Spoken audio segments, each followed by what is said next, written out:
let's finish with some practical stuff here. So people can think about the application. I think they'll be inspired to walk away from here and try it out if they haven't already. If someone has access to a lake or, let's say, an ocean, and they said to you, look, I just want you to give me some advice, some first-time advice. I'm a bit fearful of cold, to be honest. I really couldn't think of anything worse, but I understand that there could be some health benefits here up for grabs. What time of the day am I doing this? Does that matter? What season?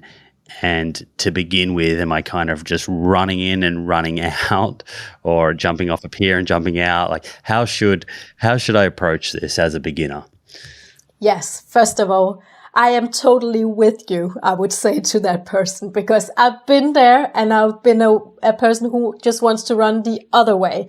So I have really studied this from an angle where I myself needed to convince myself how to do this in the most practical and in a way where I afterwards could motivate myself to come and do it again. And I think this is very important, because motivation comes from both knowledge, because knowing why this is healthy for you, but you also have to reckon that you also have a physical memory. So it's definitely important when you do it and how you do it and the whole associations around it. So with that, I want to say that I have actually I forgot to tell you, Simon, but I have made a course about how to get started with all this and why and how, and take people through the whole process of getting started with it. And it's a 3-week course if people are interested in this, so they can get hold my hand or something like that when I teach them in this.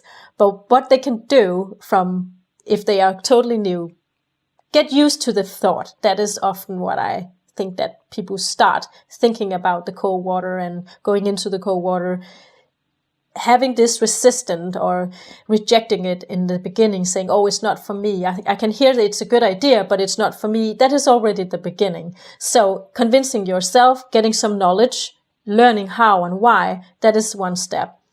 But the day that you decide to go, I would recommend that you go in the morning, because, or maybe not at 7 o'clock in the morning, because your core temperature is a half degree lower in the morning, which means that you are already actually cold before you get there.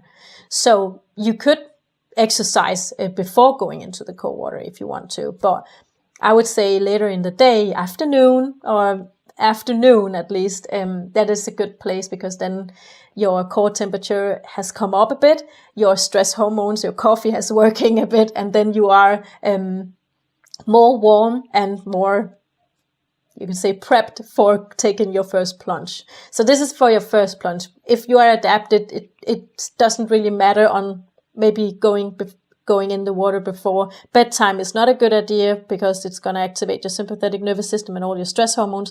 But in the morning or later in the afternoon, I would suggest that. Okay. And when that person first enters the water, so this person has never been in water this cold before. Okay. So when they enter the water, can you kind of walk them through what they're going to experience, so they know what's normal, and they know that what they're experiencing is normal and what to do?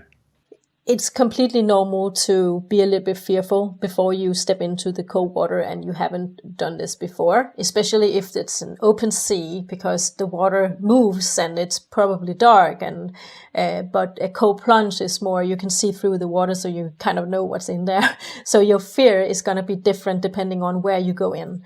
But just thinking about that, you don't have to stay there for a long time.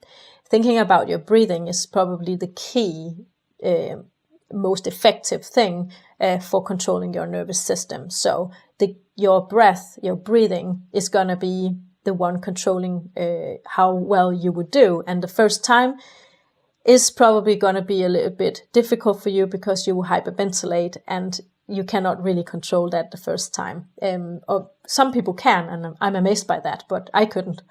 and it's going to vary from people to people, because some have a very sensitive nervous system and others don't. So it varies, and you cannot compare yourself to others. So don't compare yourself to your best friend standing next to you who can go in the water and get control of their breathing in the first round. And that is not something that you can compare to others. So, but what you can do is try to lower your breathing. Breathe in through the nose and deep into the lungs, and try to make it slow and deep and through the nose. And then you step into the cold water. You exhale completely to make room for air, because you're going to hyperventilate. If you're very sensitive in your nervous system, it could be that you already know that you're maybe a little bit anxious about the situation, or in general an anxious person. Then go gently. So you could go halfway in, up to the navel or something like that, and then try to lower your nervous system by doing nasal breathing. And if you feel that that is not for you, and you just want to take the whole plunge immediately, just 2 seconds in and then run up, that is also a way to go. I don't think that I can't say that as one way is better than the other. I think this is just options. So halfway in and then completely in up to the neck, or completely in you can say 1 second, just go in and then quickly up again.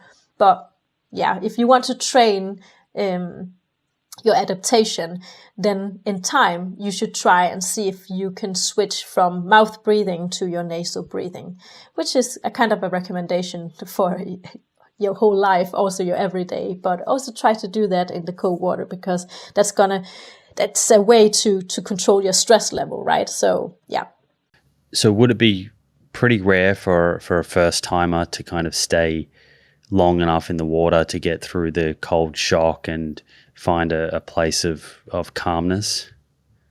Yeah, I would say that is rare. Yeah, that is rare. Okay. Especially if you are a person who works inside and you sit at you have a desk job. So we know that people who work outside, it could be who work in the road, so builders, so they have a better cold adaptation than people sitting inside in room temperature, or temperature neutrality, you can say. So it really depends on how well adapted to the cold you are before that. So that's why I'm also saying don't compare, because some people also have more muscle mass than other people. Different body compositions is also going to have an effect. How well is your circulation at your blood vessels at contracting and dilating? So it's all about feeling. How do you feel when you go into the cold water? And listen to your body. That is my most important message to get out there. You should listen to your own body and not overdo anything. And this is not a competition. The cold water has never been a competition. It's not a training center for competition. It's a place where you go and you connect with yourself, you connect with nature, and you also increase your own metabolism. You get healthier, but it has nothing to do with comparison. This is a selfish thing to do. It's a thing you do for yourself together with others.